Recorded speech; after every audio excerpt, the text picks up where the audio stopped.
Good morning বন্ধুরা, শুভ সকাল। আজকে সকালটা ব্লগটা যে স্টার্ট করলাম এখান থেকেই।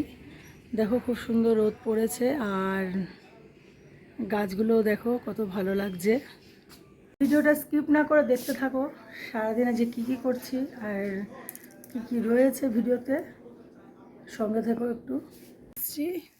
চা চু খাই, তারপরে দেখি সকালে কি টিফিন বানানো যায়, তারপর কত মশাই বাজার গেলে আবার রান্নার চিন্তা।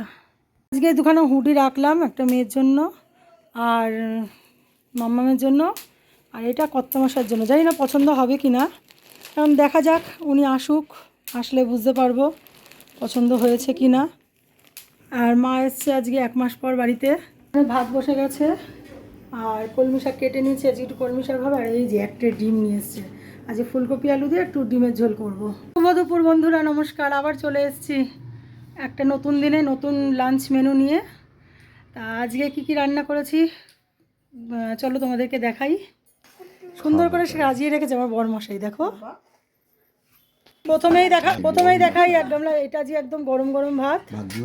আজকে করেছি কলমি শাক ভাজা, অনেকদিন পর কলমি শাক নিয়ে এসছে, সে কলমি শাক ভাজা। আর এটা করেছি পেঁয়াজ, শুকনো লঙ্কা, লঙ্কা আর কালো জিরে রসুন দিয়ে একটু ভাজা মতন তেল, এটাকে মেয়ে খাবে বলে এটাকে করেছি। আর ভর্তা করিনি আজকে এটার। আর এই যে ডিম আলুর তরকারি ফুলকপি দিয়ে, দারুণ একদম গরম। দেখো এটাকে নিচে রাখিনি, বাটির উপর রেখেছি, কারণ সবে মাত্র গ্যাস থেকে নামিয়ে নিয়ে এসেছি কড়াই থেকে, একদম গরম গরম ধোঁয়া উঠছে। আর সঙ্গে চাটনি আছে। ফুলকপি চুরি করে আমাকে বলো হ্যাঁ বলো, কি বক্তব্য বলো।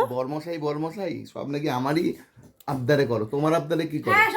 হ্যাঁ তোদের আবদার সবসময় তোদের আবদারই করে, বলো। আমি বর্মশাই নাই, ভাগ্য হলে আমাকে বলো না কসাই। আমি আমার জন্য স্পেশালি বানাই ওই যে সিদ্ধ ভাত, বাটা ঘষা, এগুলো আমি ভালো খাই। তো চলো আমরা খাওয়া দাওয়া সারি, তোমরাও খাওয়া দাওয়া করো, আবার দেখা হচ্ছে অন্য পাটে। আর এই যে আজকে কিন্তু বেশ আবার সবাই মিলে একসঙ্গে বসে একটু জমিয়ে খাওয়া দাওয়া হচ্ছে। পাতায় খাচ্ছি আজকে, আর থালায় খাবো না, যে পাতাগুলো রয়েছে আমি চলো আজকে পাতাতেই খাই। ওই দেখো মানে একদম চিররোগী, দেখো। এই যে 4-5টা লঙ্কা নিয়ে নিচ্ছি, আমার তো আবার লঙ্কা ছাড়া চলে না। আজকে আর স্যালাড নেই, স্যালাড আনা হয়নি। খুব খিদে পেয়ে গেছে, প্রায় 3টে, সোয়া 3টে বাজে। না আগে একটু খেয়েই নি, প্রথমে এটা দিয়ে খাবো, তারপর শাক ভাজা দিয়ে খাবো। এখানে পড়তে বসেছে, দেখ পড়ছেও না কিছু না, দেখো শুধু ওর অবস্থা। মানে ওর মানে লেখা না করে ওর সবার দিকে ওর নজর, কে কী করছে, আন্টি কি জামা পরেছে, আমি কি পরেছি, দেখো মুখটা করছে, দেখো।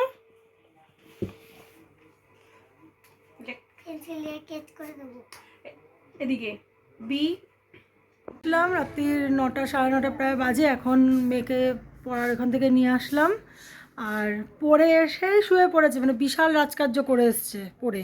ওই যে এসেই ব্যাস ব্ল্যাঙ্কেটের নিচে ঢুকেই এখন ফোন ঘাঁটছে। বললাম পড়তে বস, বললো না একটু পরে বসছি। এই হচ্ছে ওর সারাদিনের কাজ। যাই, আমারও খুব খিদে পেয়েছে, ও তো খেয়েই এসছে পড়ে উঠে, মামবাড়ি থেকে ফ্রাইড রাইস, চিলি চিকেন খেয়ে এসছে।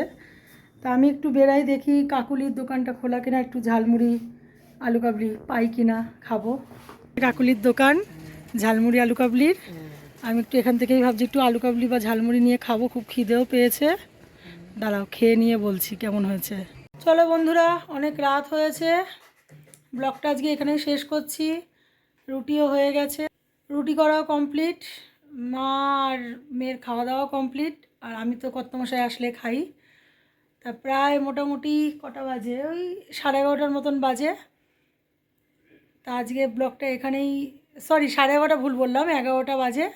ব্লগটা আজকে এখানেই শেষ করছি। ভালো লাগলে অতি অবশ্যই লাইক কমেন্ট শেয়ার করে দিও, পাশে থেকো, আবারও রিকোয়েস্ট করছি তোমাদের কাছে। আর ভুল ত্রুটি হলে একটু ক্ষমা করে দিও, আর চ্যানেলটা একটু সাবস্ক্রাইব করে দিও। আর যা ভুল ত্রুটি হবে প্লিজ একটু কমেন্টস করো, কমেন্টস করলে তো বুঝতে পারবো যে কী ভুল হচ্ছে কি না হচ্ছে। চলো টাটা, গুড নাইট, আবার দেখা হবে কালকে।